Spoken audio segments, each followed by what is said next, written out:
Damn! C'est quoi la liberté dans le fond? C'est quoi la mort? Comment les êtres humains doivent-ils vivre?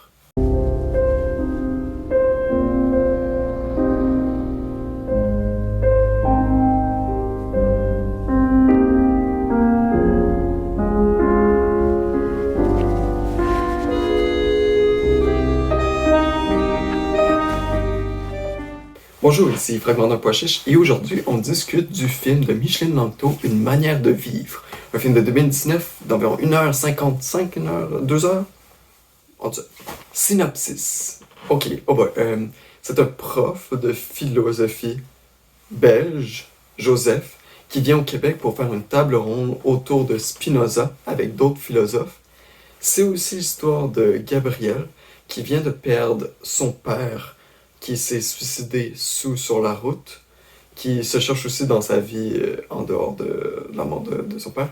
C'est aussi l'histoire de la mère de Gabriel, qui commence à perdre de plus en plus toute sa famille. Trois crises existentielles qui se rencontrent, qui s'alimentent, qui s'enflamment. Bref, je resterai là pour l'instant. Je vais aborder plus les termes par la suite. Attention, à partir de maintenant, on va rentrer dans une section spoiler. Premier thème qu'on entend beaucoup, qu'on voit beaucoup à travers ce film-là, c'est le thème de la condescendance, un type de violence. La condescendance, ici, majoritairement masculine. Gabrielle, que ce soit par son chum ou par le prof de philo qu'elle va rencontrer au fur et à mesure du film, va subir la condescendance de ces deux hommes-là, que ce soit son chum qui lui rappelle à quel point comme elle est pas assez cultivée, lui il va à l'université, elle a drop out pendant son cégep, il va constamment lui rappeler en mode qu'est-ce que tu vas faire dans la vie, t'as pas d'ambition, t'es pas cultivé, de toute façon tu t'intéresses pas à ça, toi la culture, que ce soit avec le prof de philo qui lui rappelle qu'avec sa jeunesse de toute façon elle devrait juste avoir de l'espoir, c'est pas normal qu'elle soit comme ça.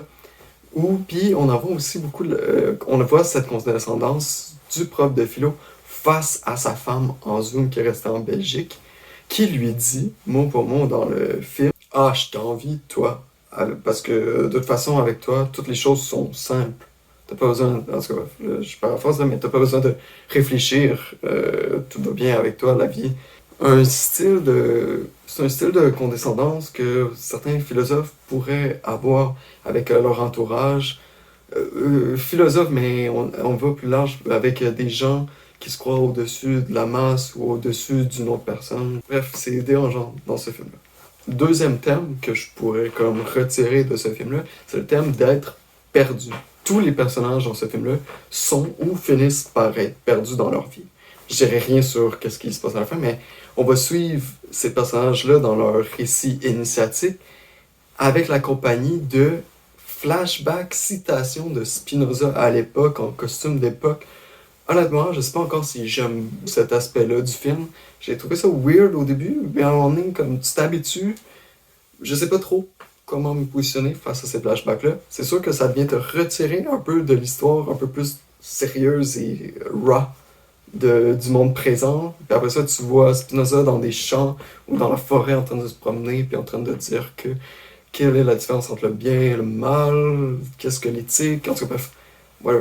Mais c'est intéressant. Bref, on va suivre ces personnages-là dans le récit initiatif en compagnie de ces citations-là. Donc, Gabriel, en compagnie des citations de Spinoza, va commencer à se chercher au niveau de sa famille, avec sa mère, pourquoi elle a voulu quitter sa mère, dans la prostitution aussi, sans trop aller en détail. J'ai dit spoiler, mais je vais quand même vous laisser aller voir le film. Que ce soit aussi avec son chum qui est violent aussi, là, j'ai parlé de la condescendance, mais il va même la frapper à un moment donné dans le film. Ça avec le prof de philo, qu'elle sait pas pourquoi elle a une attirance face à lui. Oui, c'est sexuel à un moment donné, mais il y a un autre type d'attirance que tu sais pas trop c'est quoi. Que ce soit avec le personnage de Joseph, justement le prof, qui va chercher, toujours avec les stations de Spinoza, à travers la BTV, à travers les bars, à travers l'alcool, à travers des trucs qui est pas habitué de faire à travers une bataille contre un carcajou. Ça aussi, c'est un autre détail que je ne sais pas encore comment process le fait que comme est-ce que j'ai aimé ça ou pas. C'est une autre affaire, mais justement, c'est un film qui va un peu dans tous les sens.